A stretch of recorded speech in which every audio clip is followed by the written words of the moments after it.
সুন্দরবনে নদী খালের মাছ শিকার বন্ধ রয়েছে। এতে সাতক্ষীরার বাজারে কমেছে নদীর মাছের সরবরাহ। এতে দাম বেড়েছে চাষের মাছের। কেজিতে 50 থেকে 200 টাকা পর্যন্ত বেড়ে বিক্রি হচ্ছে মাছ। এ বিষয়ে সাতক্ষীরা সুলতানপুর বড় বাজার থেকে বিস্তারিত জানিয়েছেন সহকর্মী আহসান রাজীব। প্রজনন মৌসুমের কারণে সুন্দরবনের নদীখালগুলোতে মাছ শিকার বন্ধ রেখেছে এখানকার জেলেরা। মূলত বন বিভাগ এবং মৎস্য বিভাগের যে নিষেধাজ্ঞা, সেই নিষেধাজ্ঞার কারণেই মূলত এই সমস্ত নদীখাল থেকে কিন্তু মাছ শিকার এখন বন্ধ রয়েছে।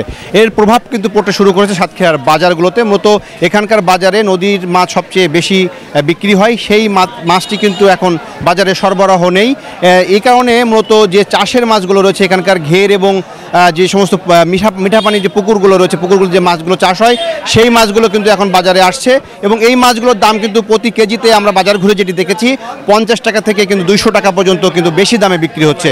এর মূল কারণ হিসেবে ব্যবসায়ীরা বলছেন যে সময়ে ঠিক মাছ উৎপাদন করা হয় বছরের শুরুতে, সে সময় তাপ প্রবাহ এবং সঠিক সময়ে বৃষ্টিপাত না হওয়ার কারণে মাছের উৎপাদন কিন্তু কিছুটা ব্যাহত হয়েছে, যার কারণে বাজারে মাছের সংকট সৃষ্টি হয়েছে। যে কারণে মাছের দাম এবার বাড়তি।